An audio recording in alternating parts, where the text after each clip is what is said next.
Hello friends. तो देखिए, जो हमारा ज्योग्राफी की सीरीज है, ज्योग्राफी की सीरीज में हमारा चल रहा था जो स्थल मंडल वाला लेक्चर चल रहा था। स्थल मंडल वाला पार्ट हमारा कंप्लीट हो गया है। ठीक है, पृथ्वी के परिमंडल देख रहे हैं हम। परिमंडल में हमारे 3 परिमंडल देखने थे हमें। एक हमारा कंप्लीट हो गया है स्थल मंडल। स्थल मंडल में सिर्फ कौन सा कंप्लीट हुआ है? जो महाद्वीपीय वाला भाग है। ठीक है, अब हमें जो देखना है वो देखना है जलमंडल वाला भाग। ठीक है, तो आज का जो लेक्चर है, आज के लेक्चर में हम जलमंडल से स्टार्ट करते हैं। ठीक है, जलमंडल में क्या क्या चीजें हैं, कैसे कैसे हैं, कौन कौन से हमारे यहाँ महासागर हैं, उन महासागरों की क्या क्या विशेषताएं हैं, ये सब देखते हैं हम जलमंडल वाले पार्ट में। ठीक है, तो चलिए आइए लेक्चर स्टार्ट करते हैं। तो देखिए, जो हमारी पृथ्वी है, पृथ्वी पर हमें पता है कि 71% भाग पर जल है और 29 भाग पर स्थल है। और इसीलिए पृथ्वी का रंग हमें कैसा दिखाई देता है? नीला दिखाई देता है। जब हम आसमान से पृथ्वी को देखते हैं तो पृथ्वी का रंग नीला दिखाई देता है। क्यों? क्योंकि यहाँ पर जलीय अधिकता है। अधिक जल के कारण ही पृथ्वी का रंग हमें नीला दिखाई देता है। अब देखिए, जो ये 71% जल है, इसमें 97% खारा या समुद्री जल है, जो कि हमारे किसी काम के लायक नहीं है। 2% जल वैसा है जो कि बर्फ, हिमानिया, नदियां, झीलें, इनमें संरक्षित जल है वो। ठीक है, और जो 1% जल है वो जो हमारा रोजमर्रा के काम में यूज हो रहा है, जो हमें उपलब्ध हो पा रहा है, वो पृथ्वी पर केवल लगभग 1% जल है उपलब्ध है। ठीक है, तो देखिए, जो हमारे पूरी पृथ्वी है, पृथ्वी पर 2 भाग मुख्य रूप से पाए जाते हैं। एक तो स्थलमंडल, एक जलमंडल। स्थलमंडल हम देख चुके हैं, अब हम देखेंगे जलमंडल। जलमंडल में हम देखते हैं महासागर। देखिए, महासागर क्या होता है? महासागर में जो जल होता है वो गतिशील होता है, वो लगातार चलता रहता है, गति करता रहता है। ठीक है, जब हम महासागरों का जल देखेंगे तो वो यही देखेंगे कि वो लगातार गति कर रहा है, लगातार चल रहा है। इसका कारण क्या होता है? इसका कारण होता है एक तो सतही पवनें, सतह पर जो जल की सतह पर चलने वाली पवनें होती है वो, फिर पृथ्वी का घूमना, क्योंकि हमारी पृथ्वी लगातार घूम रही है तो उसका जो प्रभाव है, उसका प्रभाव जल के ऊपर भी पड़ता है, महासागरीय जल के ऊपर भी पड़ता है। और तीसरा है महाद्वीपीय मग्न तट। मग्न तट मतलब होते हैं कि ढाल, जो महाद्वीप के ढाल होते हैं, जो महाद्वीप के तट होते हैं, उन तटों से जब पानी टकराता है तो टकराकर पानी गति करता है। ठीक है, ये तट है, ये पानी है, पानी जब तट के समीप आया, तट से टकराया और वापस चल दिया। ठीक है, तो ये जो कारण है, ये कारण महासागर जल के गतिशील होने के कारण है। ये सारी चीजें हम लोगों को डीपली पढ़नी है। फिलहाल जो ये सारे लेक्चर है, मैं इसलिए आप लोगों के ले रही हूँ कि एक बार आपको थोड़ा सा सारी चीजों को ओवरव्यू मिल जाए कि हम डीपली क्या क्या पढ़ रहे हैं और क्या क्या हमें आगे पढ़ना है। आपको भी पता चल जाए, कुछ चीजों का आपको पता चल जाए कि कौन कौन सी चीजें कहाँ पर है। जैसे महाद्वीप आपको सारे पता चल गए हैं। अब महासागरों के बारे में हम देखेंगे। ठीक है, इनकी जो प्रमुख प्रमुख विशेषताएं हैं वो आप लोगों को पता चल जाए। तो देखिए, महासागर जो है हमारे कितने हैं? महासागरों की संख्या हमारे पास 5 है। 5 महासागर है। कौन कौन से? प्रशांत, अटलांटिक, हिंद महासागर, दक्षिण महासागर जिसे अंटार्कटिक महासागर भी कहते हैं, और आर्कटिक महासागर। ठीक है, ये सब हमारे कैसे हैं? हमारे घटते हुए क्रम में है। यानी कि प्रशांत महासागर सबसे बड़ा महासागर है, फिर उसके बाद अटलांटिक सेकंड नंबर पर है, थर्ड नंबर पर हिंद है, फोर्थ पर दक्षिण या अंटार्कटिका है, और 5वें पर आर्कटिक महासागर है। अगर हम इसे एक ही शब्द में कहें तो हम पैसा बोल देंगे। ठीक है, इसकी जो शॉर्ट फॉर्म होगी वो पैसा होगी। कैसे होगी? पी से प्रशांत, ए से अटलांटिक, हिंद इंडिया, आई से इंडिया या हिंद, फिर एस से साउथ या दक्षिण, और ए से आर्कटिक। तो पैसे के फॉर्म में हम इसे याद रख सकते हैं कि पैसा से पी से प्रशांत, ए से अटलांटिक, आई से इंडिया, एस से साउथ और ए से आर्कटिक। ठीक है, ये घटते क्रम में कि प्रशांत सबसे बड़ा है, फिर अटलांटिक है, फिर हिंद है, फिर दक्षिण है, फिर आर्कटिक महासागर है। अब देखिए, हम जो सबसे पहले डिस्कस करेंगे वो प्रशांत महासागर को ही, हम बड़े से छोटे के क्रम में चलते जाएंगे। ठीक है, सबसे पहले प्रशांत महासागर को डिस्कस करेंगे, फिर अटलांटिक को, फिर हिंद महासागर को। तो जो प्रशांत महासागर है, इसका प्रसार कितना है? पृथ्वी के 1/3 भाग पर प्रशांत महासागर फैला हुआ है। ठीक है, क्योंकि ये सबसे बड़ा महासागर है। महाद्वीप हमने सबसे बड़ा कौन सा देखा था? एशिया महाद्वीप, क्षेत्रफल की दृष्टि से। और महासागर कौन सा है? प्रशांत महासागर। इसका आकार कैसा है? त्रिभुजाकार है। इसी में ही मेरियाना गर्त स्थित है। मेरियाना गर्त मैंने आपको बताया था कि मेरियाना गर्त क्या होती है। ठीक है, जो वो मेरियाना गर्त है वो इस स्थान पर स्थित है। रिंग ऑफ फायर है जो सक्रिय ज्वालामुखी, सबसे ज्यादा सक्रिय ज्वालामुखी क्षेत्र है, वो भी प्रशांत महासागर का ही स्थित है। और वो उसे रिंग ऑफ फायर क्यों कहा जाता है? ये टेक्टोनिक प्लेट से संबंधित थ्योरी है। जब हम प्लेट टेक्टोनिक सिद्धांत पढ़ेंगे तब हमें पता चलेगा कि इसे रिंग ऑफ फायर क्यों कहा जाता है। ठीक है, सिर्फ इसका नाम हम अभी याद रखेंगे कि ये रिंग ऑफ फायर है। दुनिया के 75% सक्रिय ज्वालामुखी यहीं पर उपलब्ध हैं, ठीक है। 75% सक्रिय ज्वालामुखी इसी क्षेत्र में पाए जाते हैं, जो कि प्रशांत महासागर का ही एक क्षेत्र है।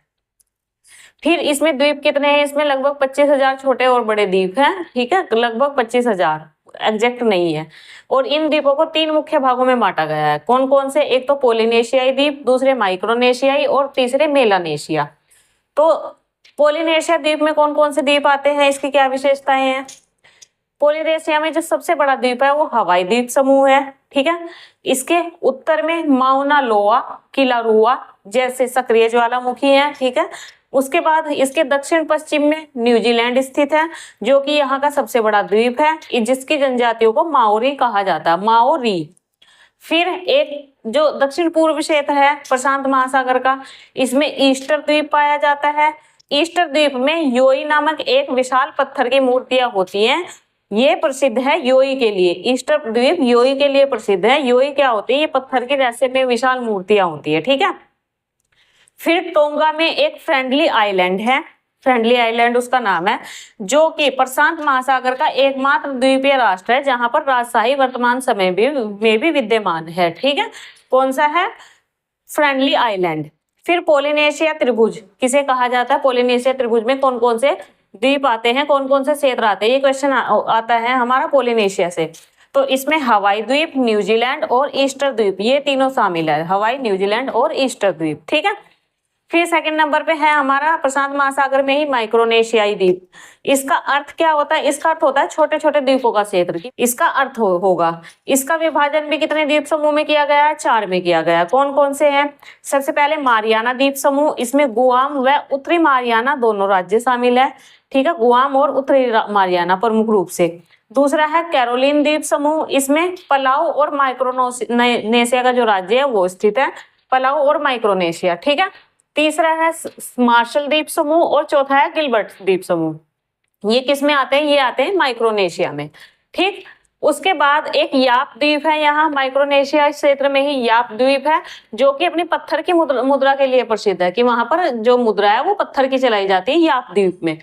फिर तीसरे नंबर पे है हमारा मेलानेशिया द्वीप समूह। ये ज्वालामुखी द्वीप है, ज्वालामुखी से बना हुआ है, ज्वालामुखी सक्रिय क्षेत्र में ये द्वीप समूह है। ज्वालामुखी का जो लावा होता है, ठीक है, उससे ये बना हुआ है मेलानेशिया द्वीप समूह। इसमें इसे काले लोगों का द्वीप भी कहा जाता है, दूसरा नाम है इसका काले लोगों का द्वीप, ठीक है, मेलानेशिया का, याद रखना है हमें।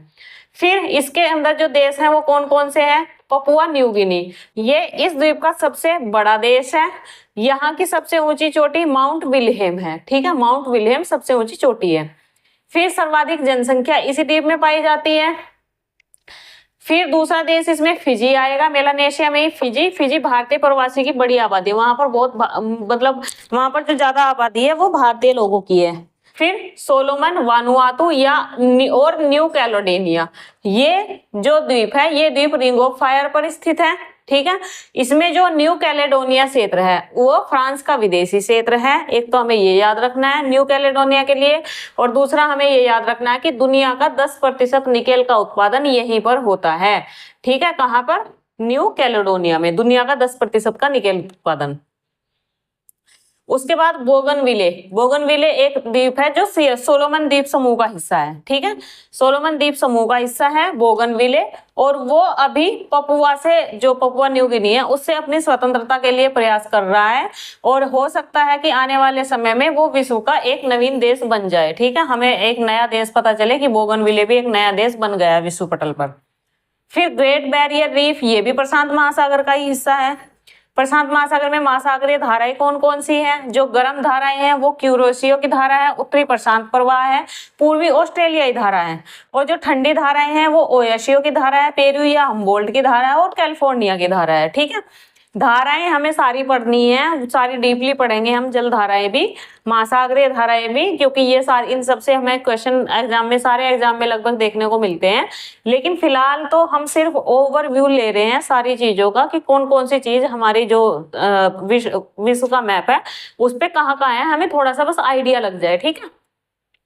उसके बाद अल्नीनो पेरू तट पर उत्पन्न सबसे गर्म जल धारा है और ये वैश्विक मौसम और मानसून में पर प्रभाव डालती है। अल्नीनो, अल्नीनो लानीना दो हवाएं हैं, इसके बारे में भी हमें अभी पढ़ना है। उसके बाद प्रमुख जल संधियां कौन सी है? सबसे पहले तो बेरिंग जल संधि, ये हमने पहले भी देखी थी जब हम महाद्वीप देख रहे थे। ये प्रशांत और अटलांटिक आर्कटिक महासागर को जोड़ती है, ठीक है। फिर मलक्का जल डमरू मध्य, ये हिंद महासागर और प्रशांत महासागर को जोड़ता है। फिर एक हमें देखना है कि जो 180 डिग्री देशांतर है वो प्रशांत महासागर से ही गुजरती है और प्रशांत महासागर से वो टेढ़ी मेढ़ी होकर गुजरती है, सीधी नहीं गुजरती है, ठीक है। तो ये तो हमने यहाँ तो देख लिया हमने वन लाइनर पे। ये अब हम इनको देखते हैं अपने मैप पे, ठीक है। मैप पे जाके कवर करते हैं इन सारी चीजों को। तो देखिए यहाँ मुझे पता है आपको तो मैप बिल्कुल क्लियर दिखेगा नहीं जो भी, लेकिन जितना भी होगा मैं ज्यादा से ज्यादा आपको सही तरीके से समझाने की कोशिश करूंगी, ठीक है। क्योंकि मैप पे आपको बिल्कुल साफ साफ तो बिल्कुल कुछ दिखेगा नहीं। अब देखिए सबसे पहले तो हम जल ही देख लेते हैं कि पृथ्वी का ये देखिए जितना भी नीला नीला भाग दिखाई दे रहा है, जो भी नीला नीला भाग है ये सारा क्या है? जल है। और जो ये वाला एरिया है रंग बिरंगी एरिया, ये सब क्या है? ये हमारा स्थल है। तो पृथ्वी का जो सबसे ज्यादा भाग है वो किससे घिरा हुआ है? जल से घिरा हुआ है, चारों तरफ से जल है। 71% पृथ्वी पर हमारे जल है, ठीक है। उसके बाद जो महासागर है, कौन कौन से महासागर है हमने कौन कौन से देखे हैं? पैसा से ही देख लेते हैं। प्रशांत महासागर, अटलांटिक महासागर, हिंद महासागर, फिर दक्षिणी महासागर और सबसे ऊपर फिर आर्कटिक महासागर, ठीक है। कितने हो गए? 5 हो गए पूरे। ये और ये दोनों क्या है? प्रशांत महासागर। क्योंकि जब हम इसे गोल कर देंगे, हमें पता है हमारी पृथ्वी गोल है, अगर हम मैप को गोल कर देंगे तो ये वाला एरिया और ये वाला एरिया ये दोनों आपस में जुड़ जाएंगे। तो ये भी प्रशांत महासागर, ये भी प्रशांत महासागर। प्रशांत के बाद अटलांटिक महासागर, उसके बाद हिंद महासागर, फिर दक्षिणी महासागर या अंटार्कटिका महासागर और ऊपर हमारा आ जाता है आर्कटिक महासागर, ठीक है। ये तो हो गए हमारे पांचों महासागर, 5 के 5 महासागर, ठीक है। अब हमें जो देखना है, हमें मुख्य रूप से देखना है कौन सा? प्रशांत महासागर। तो प्रशांत महासागर का ये वाला क्षेत्र हम देखेंगे, ठीक। और ये वाला क्षेत्र, इस वाले क्षेत्र में हमने देखना है। ये वाला जितना क्षेत्र है ये और ये वाला क्षेत्र, ये सब किस में आएगा? ये सब प्रशांत महासागर में आता है, ठीक है। अब देखो जो मेरियाना गर्त है, सबसे पहला पॉइंट हमारा वो प्रशांत महासागर में स्थित है। कहां पर है मेरियाना गर्त? ये रही मेरियाना गर्त यहाँ पर, ठीक है। यहाँ पर मेरियाना गर्त है, प्रशांत महासागर में स्थित है। दूसरा हमारा ring of fire. Ring of fire आपका जो ये वाला एरिया है, जितना ये वाला क्षेत्र है, ये पूरा क्षेत्र ऐसे करके और इधर से आएगा ये इस तरीके से, यहाँ से यहाँ तक का जितना भी आपका क्षेत्र है ये पूरा क्षेत्र रिंग ऑफ फायर में आता है, ठीक है। रिंग ऑफ फायर, हिंदी में हम आग का छल्ला भी कहते हैं, ठीक है। ये पूरा क्षेत्र किस में आएगा? रिंग ऑफ फायर में आएगा। क्यों कहा जाता है इसे रिंग ऑफ फायर? ये हम देखेंगे जब डीपली हम चीजों को पढ़ेंगे, क्योंकि रिंग ऑफ फायर का भी पूरा लगभग एक लेसन बनना है इसका भी, ठीक है। तो इसमें रिंग ऑफ फायर से क्यों कहा जाता है? क्योंकि यहाँ पर अभी आप सिर्फ इतना समझ लीजिए कि दुनिया का जो 75% ज्वालामुखी है वो सारा इसी क्षेत्र में होता है, इसी क्षेत्र में फटती है, ठीक है। सक्रिय ज्वालामुखी क्षेत्र है। उसके बाद यहाँ पर द्वीप कितने हैं? लगभग 25,000 हैं, छोटे बड़े द्वीप हैं, ठीक है। तो 3 द्वीप समूह देखे थे हमने, 3 मुख्य भाग देखे थे। तो सबसे पहले हम देख लेते हैं पोलिनेशिया का। पोलिनेशिया में सबसे बड़ा द्वीप है हवाई द्वीप। हवाई द्वीप कहाँ है? ये रहा हवाई द्वीप समूह, ठीक है। हवाई द्वीप समूह पोलिनेशिया में सबसे बड़ा है ये। उसके बाद फिर हम देख लेते हैं दक्षिण पश्चिम में कौन सा देश है? न्यूजीलैंड, जो सबसे बड़ा द्वीप है। दक्षिण पश्चिम में न्यूजीलैंड कहाँ है? न्यूजीलैंड ये रहा, ठीक है। न्यूजीलैंड यहाँ का सबसे बड़ा देश है, प्रशांत महासागर का द्वीप है, सबसे बड़ा द्वीप है न्यूजीलैंड, ठीक है। उसके बाद फिर यहाँ की जनजातियों को माओरी कहा जाता है। न्यूजीलैंड की जो जनजातियां है उन्हें क्या कहा जाता है? माओरी कहा जाता है। फिर दक्षिण पूर्व में ईस्टर द्वीप है, ठीक है। ईस्टर द्वीप ये रहा, ईस्टर द्वीप, ठीक है। ईस्टर द्वीप ये रहा। और ईस्टर द्वीप हमारा किस लिए प्रसिद्ध है? यहाँ पर योई नाम की जो पत्थर की मूर्तियां हैं वो पाई जाती है, विशाल पत्थर की मूर्तियां पाई जाती है, ठीक है। फिर है टोंगा का फ्रेंडली आइलैंड। ये टोंगा द्वीप समूह है यहाँ पर, ठीक है। यहाँ पर फ्रेंडली आइलैंड है और वो किस लिए प्रसिद्ध है? वो प्रसिद्ध है राजशाही के लिए, कि एकमात्र द्वीपीय राष्ट्र ऐसा है दक्षिण प्रशांत का जहां पर राजशाही वर्तमान समय में भी विद्यमान है, टोंगा फ्रेंडली आइलैंड, ठीक है। फिर पोलिनेशिया त्रिभुज कौन सा होगा? पोलिनेशिया त्रिभुज ये हवाई द्वीप समूह, ठीक है। ये ईस्टर द्वीप समूह, हवाई, ईस्टर, और यहाँ से जब हम ऐसे चलेंगे इधर आएंगे तो ये कौन सा होगा? ये हो गया न्यूजीलैंड, ठीक। तो ये क्या हो गया हमारा, ये हमारा एक त्रिभुज बन गया है, ठीक है, पोलिनेशिया त्रिभुज या पोलिनेशिया ट्रायंगल। फिर सेकंड नंबर पे हमारा आता है माइक्रोनेशिया। माइक्रोनेशिया का अर्थ हमने बता दिया था कि छोटे द्वीपों का क्षेत्र, माइक्रोनेशिया कहेंगे जो छोटे द्वीपों का क्षेत्र होता है। इसका विभाजन किस किस क्षेत्र में हो रहा है? सबसे पहले मारियाना द्वीप समूह, सबसे पहले हम देख लेते हैं मारियाना द्वीप समूह, ठीक है। मारियाना द्वीप समूह में गुआम और उत्तरी मारियाना ये दो क्षेत्र शामिल है। ये रहा गुआम, ठीक है, ये रहा गुआम और ये रहा मारियाना, ठीक। गुआम और मारियाना ये दोनों कौन से हैं? मारियाना द्वीप समूह का हिस्सा है, गुआम और उत्तरी मारियाना। फिर आता है कैरोलीन, कैरोलीन में आता है पलाऊ और माइक्रोनेशिया। माइक्रोनेशिया यहाँ पर आपका पलाऊ है, ठीक है, ये पलाऊ और ये माइक्रोनेशिया, ठीक। उसके बाद फिर थर्ड नंबर पे आता है, ये कैरोलिना में आता है। कैरोलिना द्वीप समूह ये है, ठीक है, कैरोलिना द्वीप समूह ये है। इसमें पलाऊ और माइक्रोनेशिया राज्य शामिल है, माइक्रोनेशिया राज्य, ठीक है, और पलाऊ राज्य, ये दोनों इसमें शामिल है, ठीक। उसके बाद फिर आपका कौन सा आता है? मार्शल द्वीप समूह। मार्शल द्वीप समूह ये रहा, यहाँ पर जो समूह है ये पूरा मार्शल द्वीप समूह है, ठीक है। फिर है गिलबर्ट द्वीप समूह। गिलबर्ट द्वीप समूह यहाँ मिलेगा आपको, छोटा सा लिखा हुआ मिलेगा यहाँ पर, ये आपका गिलबर्ट द्वीप समूह होगा, ठीक है। फिर याप द्वीप, याप कहाँ है? याप ये रहा यहाँ पर, ये याप है, ठीक है। ये गुआम, ये पलाऊ, ये माइक्रोनेशिया, ये याप द्वीप। याप द्वीप किस लिए प्रसिद्ध है? पत्थर की मूर्ति के लिए प्रसिद्ध है। फिर मेलानेशिया द्वीप समूह हम देखते हैं। मेलानेशिया कौन सा होगा? मेलानेशिया है ये वाले क्षेत्र, ठीक है, ये वाले क्षेत्र जो होंगे ये मेलानेशिया में आएंगे। इसमें हमें देखना है कौन सा मेलानेशिया का अर्थ क्या हमने देखा था? काले लोगों का द्वीप। तो इसमें कौन कौन से देश आते हैं? एक तो पपुआ न्यू गिनी, ये आता है पपुआ न्यू गिनी। इस द्वीप का सबसे बड़ा देश है ये पपुआ न्यू गिनी। यहाँ पर जनसंख्या भी सर्वाधिक है और यहाँ पर जो सबसे ऊंची चोटी पाई जाती है वो कौन सी है? Mount William. Papua New Guinea की सबसे ऊंची चोटी माउंट विलियम, वो भी यहीं पे पाई जाती है, ठीक है। फिर फिजी, फिजी कहाँ है? फिजी ये रहा यहाँ पर फिजी है और फिजी में भारतीय प्रवासियों की एक बड़ी आबादी निवास करती है फिजी में, ठीक है। उसके बाद सोलोमन द्वीप समूह, सोलोमन ये रहा, ठीक है। फिर वानुआतू यहाँ पर है, सोलोमन, वानुआतू। उसके बाद न्यू कैलेडोनिया ये वाला क्षेत्र है, ठीक है। यहाँ पर सोलोमन, वानुआतू, न्यू कैलेडोनिया, ये 3 द्वीप समूह है जो कि रिंग ऑफ फायर पर स्थित है। यहाँ भी रिंग ऑफ फायर स्थित है, यहाँ भी रिंग ऑफ फायर है, यहाँ भी रिंग ऑफ फायर है और यहाँ भी रिंग ऑफ फायर है, ठीक है। न्यू कैलेडोनिया के बारे में हमने 2 तथ्य और देखे थे। एक तो इस पर फ्रांस का प्रभुत्व है और दूसरा हमने क्या देखा था कि यहाँ पर दुनिया का 10% निकेल का उत्पादन होता है, ठीक है, दुनिया का 10% निकेल। उसके बाद हमने देखा था बोगनविले।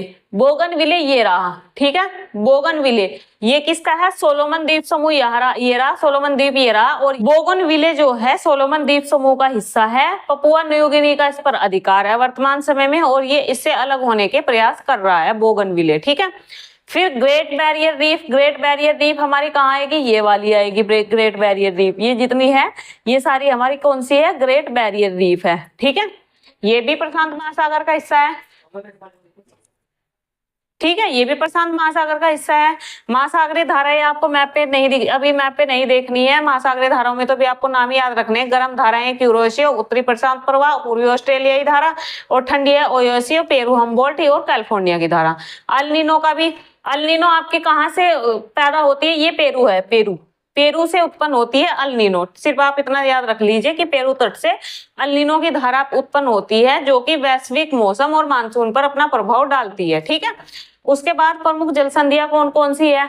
तो यहाँ तो है हमारी बेरिंग जल संधि, है हमने पहले भी देखी थी, जिसके ऊपर चुपची सागर है, नीचे बेरिंग सागर है, ठीक है। ये इधर से रूस के साइबेरिया भाग को और इधर से अमेरिका के उत्तरी अमेरिका महाद्वीप के अलास्का वाले क्षेत्र को अलग करती है, ठीक है, बेरिंग जल संधि। उसके बाद ये किसे किसे जोड़ रही है? हिंद महासागर और आर्कटिक महासागर और प्रशांत महासागर को ये जोड़ती है बेरिंग जल संधि, ठीक है। फिर मलक्का जलडमरू मध्य, मलक्का जलडमरू मध्य कहाँ पर है? यहाँ पर ये रहा मलक्का जल संधि, ठीक है, मलक्का जल संधि है, मलक्का जलसंधि, ये किसे किसे जोड़ रही है, ये हिंद महासागर और प्रशांत महासागर, इन दोनों को जोड़ रही है मलक्का, ठीक है। फिर उसके बाद आता है 180 डिग्री देशांतर। 180 डिग्री देशांतर जो है वो ये वाली रेखा है, और ये यहाँ से होती हुई ऐसे ऐसे कटी फटी करके यहाँ से गुजरती है। इसके गुजरने का एक प्रमुख कारण ये है कि यहाँ पर जो इस एरिया में जो द्वीप आते हैं, जो साथ साथ में द्वीप आते हैं, वहां पर जो समय है, समय सभी द्वीपों में, सभी क्षेत्रों में एक ही समय रखा गया है, ठीक है। एक ही समय रखने के लिए इस रेखा को काट काट के यहाँ से गुजारा गया है, ठीक है। तो ये तो हमारा हो गया कौन सा, प्रशांत महासागर। अब हम देख लेते हैं जो सेकंड नंबर पे है हमारा, सेकंड नंबर पे कौन सा है, अटलांटिक महासागर, ठीक है।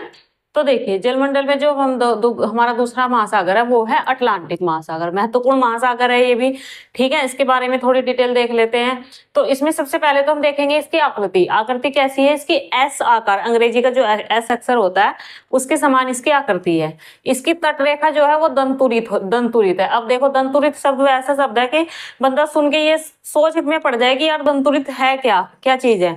इसका बिल्कुल सीधा सिंपल सा अर्थ है कि कटी फटी तटरेखा है, ठीक है। सारी जगह एक समान नहीं है ऐसा, और तटरेखा यहाँ पर पाई भी बहुत ज्यादा जाती है दोनों इसके एरिया में, ठीक है। एक समान नहीं है, कटी फटी तटरेखाएं हैं, और इसीलिए उन्हें क्या कहा जाता है, दंतुरित कहा जाता है। और ये इसका जो एक सबसे बड़ा फायदा होता है वो फायदा क्या है कि यहाँ पर जो जलीय व्यापार है, जलीय व्यापार बहुत ज्यादा मात्रा में होता है, क्योंकि जो ये कटिपटी रेखा है ये प्राकृतिक जो पोताश्रय हैं, बंदरगाह हैं, उन बंदरगाहों के लिए एक आदर्श स्थिति होती है। कैसे होती है, देखो जैसे ये महासागर है आर्कटिक, जो भी हम देख रहे हैं कोई सा भी महासागर देख लो, ये महासागर है, यहाँ पर रेखा तट रेखा अगर प्लेन है, ठीक है, तो अगर कोई जहाज आएगा, जहाज जैसे ही यहाँ आएगा तो उसको क्या होगा, उसको यहाँ पर ठहरने के लिए आदर्श स्थिति नहीं मिलेगी। क्यों नहीं मिलेगी, क्योंकि नीचे से जो जल है, जल तटरेखा पर जा रहा है, उससे टकरा रहा है और वापस तीव्र गति से आगे बढ़ रहा है, ठीक है, तीव्र गति से पीछे वापस मुड़ रहा है। तो ये जो जहाज होते हैं, पानी के जहाज होते हैं, उन जहाजों के ठहरने के लिए या रुकने के लिए एक आदर्श स्थिति नहीं होती है। जो पानी के जहाज है उन्हें रोकने के लिए हमें कैसा पानी चाहिए होता है, शांत पानी चाहिए होता है, ठीक है। तो अगर ये जो तटरेखा है, ये तटरेखा ये ऐसे होगी कटी फटी होगी, तो उस स्थिति में क्या होता है कि जो पानी अंदर इनके अंदर चला गया, तटरेखा के अंदर चला जाता है, वो पानी वहां जाकर शांत हो जाता है, ठीक है, शांति से ठहर जाता है। तो जो भी जहाज आएगा वो अंदर आएगा, आराम से अंदर ठहरेगा और आराम से यहाँ पर सारे काम हो जाएंगे, ठीक है। जहाज की लोडिंग भी आराम से हो जाएगी, अनलोडिंग भी आराम से हो जाएगी। तो ये क्या है, ये महासागरीय व्यापार के लिए एक आदर्श स्थिति है कि इसकी जो तटरेखा है वो तटरेखा कटी फटी है, ठीक है। और इसीलिए व्यापारिक दृष्टि से ये सबसे व्यस्ततम महाद्वीप है, महासागर है, सॉरी, ठीक है। माँ की अगर व्यापारिक दृष्टि से देखा जाए तो व्यापारिक दृष्टि से सबसे ज्यादा व्यस्ततम महासागर यही है, कौन सा, अटलांटिक महासागर, ठीक है। उसके बाद मध्य अटलांटिक कटक जो है दुनिया की सबसे लंबी कटक है, या पर्वत श्रृंखला इसे कह सकते हैं हम, दुनिया की सबसे लंबी पर्वत श्रृंखला। अब आप कहोगे कि हमने तो दुनिया की सबसे लंबी पर्वत श्रृंखला कौन सी देखी थी, एवरेस्ट देखी थी या कोई सी और देखी थी, ठीक है, कौन सी देखी थी हमने दुनिया की सबसे लंबी पर्वत श्रृंखला, एवरेस्ट तो सबसे ऊंची है, दूसरी हमने देखी थी कौन सी, एंडीज पर्वतमाला, ठीक है। एंडीज पर्वतमाला जो है वो दुनिया की सबसे लंबी पर्वतमाला है, और हम यहाँ कह रहे हैं कि जो मध्य अटलांटिक कटक है ये दुनिया की सबसे लंबी पर्वत श्रृंखला है।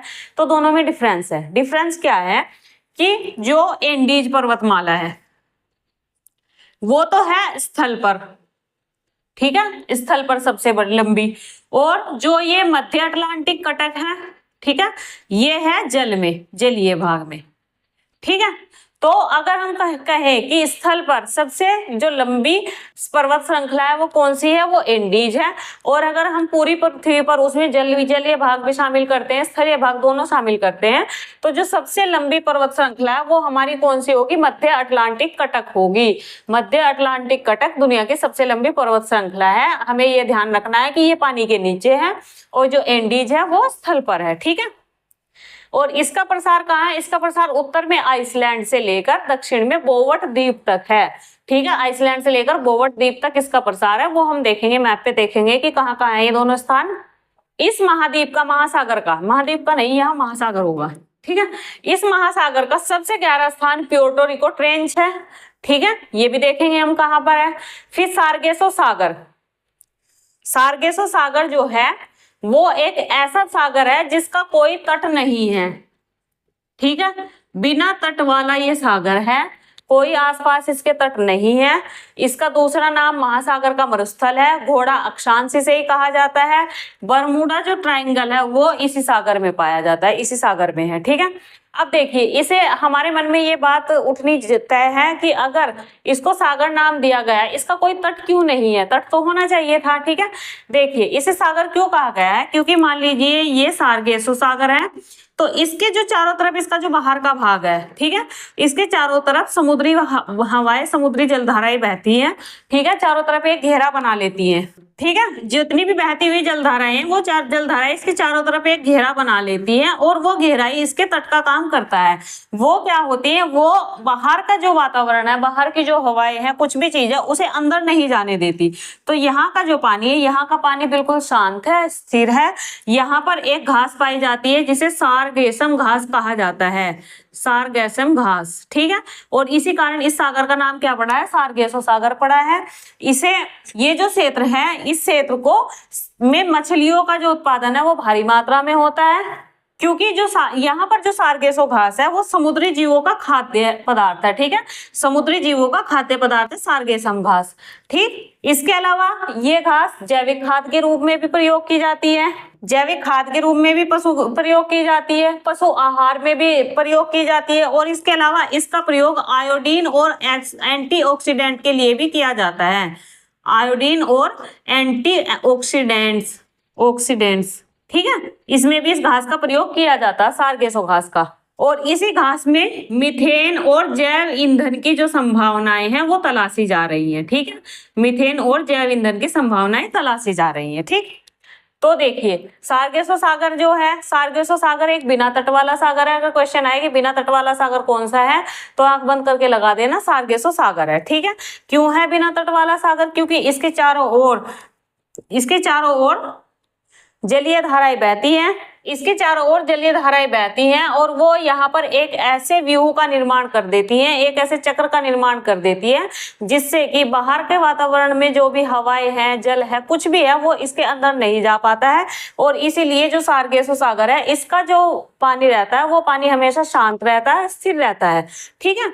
उसके बाद देखिए, क्योंकि हमने अभी ये कहा कि यहाँ पर तो सारगेसो घास पाई जाती है, सारगेसो घास हमारी मछलियों के लिए या समुद्री जीवों के खान पान के लिए बहुत ज्यादा जरूरी होती है, और इसीलिए यहाँ पर मछलियां भी ज्यादा पाई जाती है, या जो समुद्री जीव है, समुद्री जीव ज्यादा मात्रा में पाए जाते हैं। लेकिन उसके साथ ही से महासागर का मरुस्थल भी कहा जाता है, तो मरुस्थल पे तो जीवों की संख्या कम पाई जाती है, ठीक है, जीव जंतु वहां तो कम होंगे, तो महासागर का मरुस्थल इसे क्यों कहा गया है, फिर इसका भी एक रीजन है कि जो इसके चारों ओर समुद्री जलधाराएं बहती हैं, ठीक है, समुद्री जलधाराएं जो इसके चारों ओर बहती है, वो बाहर का जो पोषक तत्वों वाला पानी है, ठीक है, पोषक तत्व वाला जो पानी है, उस पानी को अंदर नहीं जाने देती। जितने पोषक तत्व हैं वो इसके अंदर ही अंदर है, वो बाहर से कोई पोषक तत्व अंदर नहीं जाने देती। एक तो ये रीजन है इसका महासागर का मरुस्थल होने का, ठीक है। दूसरा, इसमें नाइट्रोजन, फास्फोरस, इन जैसे पोषक तत्वों की कमी है, ठीक है, जो कि इन जैसे पोषक तत्वों की कमी है जो फाइटोप्लैंक्टन, जो मछलियों का एक मुख्य आधार होता है, फाइटोप्लैंक्टन, इसको उगने से रोकती हैं, ठीक है। फाइटोप्लैंक्टन का वहां नहीं हो पाता है, तो जो बड़ी मछलियां हैं, बड़ी मछलियों को भोजन नहीं मिल पाता, कम भोजन मिल पाता है। तो जो वहां पर जो समुद्री जीव है वो बस उस थोड़े से एरिया में ही इकट्ठे हुए हैं जहां पर सारगेसो घास पाई जाती है, बस उसके थोड़े एरिया में ही इकट्ठे हैं, नहीं तो बाकी, और ये सारा क्या है, मरुस्थल है, महासागर का मरुस्थल है, ठीक है। इसमें ज्यादा जीव जंतु और दूसरी जगहों पर नहीं पाए जाते। फिर इसे घोड़ाक्षांश क्यों कहा जाता है, ठीक है। घोड़ाक्षांश कहने का क्या मतलब है, तो घोड़ाक्षांश इसे इसलिए कहा जाता है कि देखिए, जैसे पुराने टाइम में जब नाविक जो अपने समुद्री जहाज लेकर जाते थे, जो ये वाला सारगेसो सागर था, ठीक है, इसका जो एरिया था वो इन वायु जल धाराओं के कारण वो इसमें फंस जाते थे, ठीक है। यहाँ आकर उन्हें समय का या दिशा का पता नहीं लग पाता था, दिशा भ्रम हो जाता था, वो इसमें आकर फंस जाते थे और काफी दिनों तक यहीं पर फंसे रहते थे। तो इस कारण वहां पर क्या होता था, फिर उन जहाजों पर, उन पर पानी की कमी हो जाती थी, ठीक है। अब इस पानी की कमी को पूर्ति करने के लिए या फिर पानी को बचाए रखने के लिए जो नाविक होते थे वो जो अपने साथ घोड़े लेकर आते थे, ठीक है, उन घोड़ों को वो इस महाद्वीप के नीचे फेंक देते थे, धक्का दे देते थे, ठीक है, यहीं पर ही सार्गेसो सागर में ही वो उन्हें धक्का दे देते थे, यहीं पर गिरा देते थे ताकि जो एक तो उनके जो नाव है, उनका जो जहाज है उसका भार कम हो सके और दूसरा जो उनके पास पानी है उस पानी का बचाव हो सके। तो इसी कारण इस अक्षांश को क्या कहा जाता है, घोड़ा अक्षांश भी कहा जाता है, ठीक है। बरमूडा ट्रायंगल जहां पर ये कहा जाता है कि वहां पर अगर कोई जहाज चला जाए तो वहां पता नहीं चल पाता कि जहाज कहाँ लुप्त हो गया, वो भी यहीं पर स्थित है, ठीक है। उसके बाद फिर हम देखते हैं इसमें महासागरीय धाराएं कौन कौन सी पाई जाती है। जो गर्म धाराएं हैं वो एक तो गल्फ स्ट्रीम है और दूसरी ब्राजील की धारा है। गल्फ स्ट्रीम धारा को यूरोप का गर्म कंबल भी कहा जाता है। क्यों कहा जाता है यूरोप का गर्म कंबल? क्योंकि यह यूरोप के तटों को जमने से बचाती है, ठीक है, कि यूरोप के तटों पर जो बर्फ जमती है, बर्फ जमने से यूरोप के तटों को ये बचा लेती है, इसीलिए इसे यूरोप का गर्म कंबल कहा जाता है। दूसरी वायु धारा है, महासागरीय धारा है ब्राजील की धारा, ठीक है। फिर यहाँ पर ठंडी जल धाराएं हैं। ठंडी कौन कौन सी है? एक तो लेब्राडोर की धारा, कनारी की धारा और बेंगोलिया की धारा। ये धारा कैसी है? ठंडी जल धाराएं हैं। फिर उसके बाद ग्रैंड बैंक एक यहाँ न्यूफाउंडलैंड में स्थित है एक स्थान, जो कि मछली के पालन हेतु सर्व प्रसिद्ध है, बहुत प्रसिद्ध है मछली पालन हेतु। दूसरा, यहाँ की प्रमुख जल संधियां कौन कौन सी है? तो प्रमुख जल संधियों में सबसे पहले हमारी आती है जिब्राल्टर जल संधि, भूमध्य सागर की कुंजी है। क्यों कहा जाता है भूमध्य सागर की कुंजी? क्योंकि देखिए ये एकमात्र ऐसा रास्ता है, ठीक है, एकमात्र ऐसा रास्ता है जो भूमध्य सागर को अटलांटिक सागर से जोड़ता है, ठीक है। फिर अगर इससे अलग दूसरा रास्ता आप देखोगे तो आपको कहां से? अफ्रीका महाद्वीप के बिल्कुल नीचे से होकर जाना पड़ेगा, तब वो आप ऊपर जाओगे, आप ऊपर जाकर फिर कहीं आप यूरोप में जाओगे, ठीक है। तो जिस काम को करने में आपको 10 दिन लगेंगे वो इस रास्ते से कितनी देर में हो जाता है? मिनटों का काम हो जाता है, ठीक है। तो ये एकमात्र रास्ता था भूमध्य सागर को एक अटलांटिक महासागर से जोड़ने वाला। जिस भी व्यक्ति का या जिस भी देश का इस जल संधि पर अधिकार होता था, वो देश, वही देश भूमध्य सागर के व्यापार पर नियंत्रण रखता था, ठीक है, व्यापार पर भी, उसकी गतिविधियों पर भी। और इसीलिए ब्रिटेन ने हमेशा कभी भी ये नहीं चाहा कि इस जल संधि पर, जिब्राल्टर जल संधि पर किसी दूसरे देश का अधिकार हो। उसने हमेशा यही कोशिश की है ब्रिटेन ने कि जो जिब्राल्टर जल संधि है उस पर सिर्फ मेरा ही अधिकार रहे, किसी दूसरे देश का अधिकार ना हो पाए, ठीक है।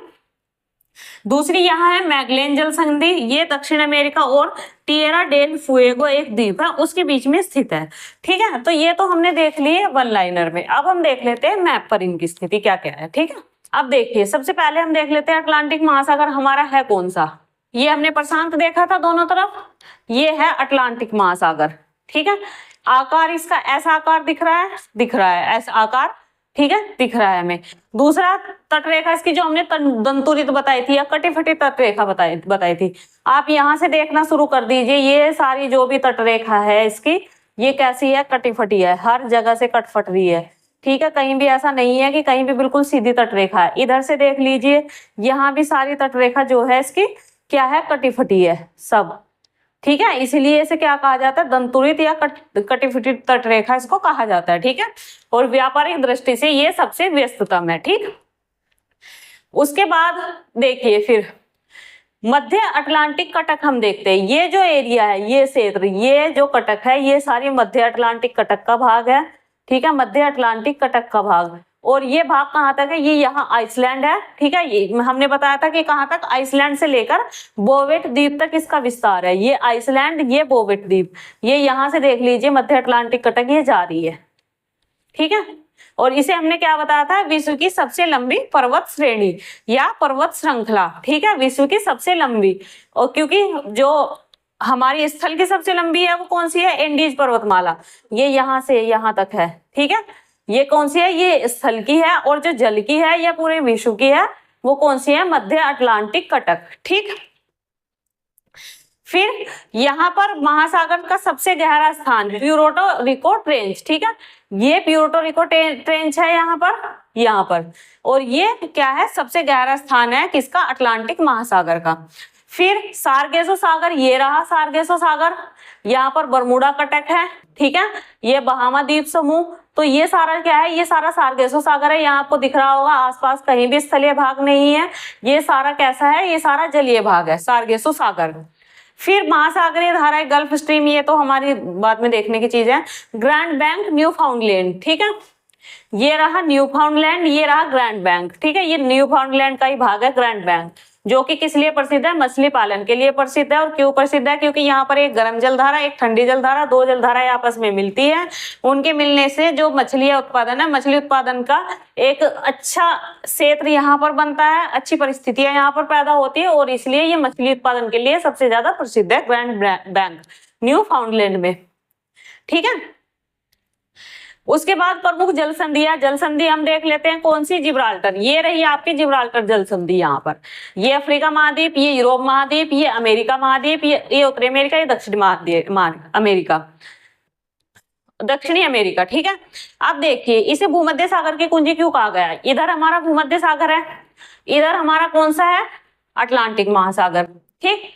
तो जो व्यापार होता है, ज्यादातर व्यापार, पुराने समय का भी जो व्यापार है, जलीय व्यापार, वो किस रास्ते से होता था, ऐसे तो घूम के जाने से रहे, ऐसे तो घूम के अगर हम जाएंगे, मान लीजिए यहाँ से हमें जाना है, यहाँ से हम चले, यहाँ से यहाँ को, मान लीजिए ये एरिया है और इस एरिया से हमें इस एरिया में जाना है, तो अगर हम यहाँ से ऐसे करके चलेंगे, ऐसे ऐसे करके जाएंगे तो हमें टाइम ज्यादा लगेगा, और अगर हम ऐसे सीधे करके निकल जाएंगे तो हमें टाइम कम लगेगा, ठीक है। तो यहाँ पर जो इसे जिब्राल्टर जल संधि को कहा गया भूमध्य सागर की कुंजी, वो इसलिए कहा गया है क्योंकि इस एरिया से विश्व का बहुत ज्यादा भारी मात्रा में जो व्यापारिक यातायात होता है, ठीक है, व्यापारिक आवागमन होता है, वो ज्यादातर इस एरिया से ही होता है। और ये अकेला ऐसा क्षेत्र है जिब्राल्टर जल संधि जहां से होकर जो पानी के जहाज हैं, बड़े जहाज हैं या व्यापारिक जहाज है, वो गुजरते थे, ठीक है। तो इसलिए इस एरिया पर जिस देश का भी अधिकार होता था, वो देश ये कोशिश करता था कि किसी दूसरे व्यक्ति का इस पर अधिकार ना हो पाए, क्योंकि वही व्यक्ति किस पर, भूमध्य सागर का जो व्यापार था उस व्यापार पर भी नियंत्रण रखता था, ठीक है। दूसरी है मैगेलन जल संधि। मैगेलन जल संधि कहाँ है, दक्षिण अमेरिका और टिएरा डेल फ्यूगो, ये रही, ठीक है, ये आपका है टिएरा डेल फ्यूगो और ये है मैगेलन जल संधि यहाँ पर दक्षिण अमेरिका में, ठीक है, टिएरा डेल फ्यूगो और दक्षिण अमेरिका के बीच में स्थित है, ठीक। तो देखिए ये थे आज के हमारे महासागर। महासागरों में दो हमने आज देख लिए, कल हमने तीन हम कल देख लेंगे, महासागर कल हम कंप्लीट कर लेंगे, ठीक है। उसके बाद फिर हमारा रह जाएगा वायुमंडल, ठीक। तो महासागर आज हमने दो देखे हैं, प्रशांत महासागर, अटलांटिक महासागर। एक बार अगर आप भी इसी तरह मैप से इनकी कोशिश करोगे चीजों को ढूंढने की, तो आपको ज्यादा अच्छी तरीके से याद हो जाएंगी चीजें। मैप का यूज इसीलिए कर रही हूँ कि आपको चीजें बार बार दिखती रहे, पता चलता रहे कि कौन सी चीज कहाँ है कहाँ नहीं, कौन सा क्षेत्र कहाँ है कहाँ नहीं, जिससे कि चीजें दिमाग में एक बार बैठ जाए। एक बार ना बैठे, जब आप 2 बार देखोगे, 3 बार देखोगे, तो वो दिमाग में आनी ही आनी है चीजें, ठीक है। तो आज के लिए इतना ही। वीडियो आपको कैसी लगी मुझे जरूर बताइएगा, अपना रिस्पॉन्स दीजिएगा, सही हो, अच्छी लगी तब भी बताइएगा, खराब लग रही है या फिर कुछ कमी लग रही है तो वो भी बताइएगा। तो आज के लिए इतना ही, थैंक यू सो मच।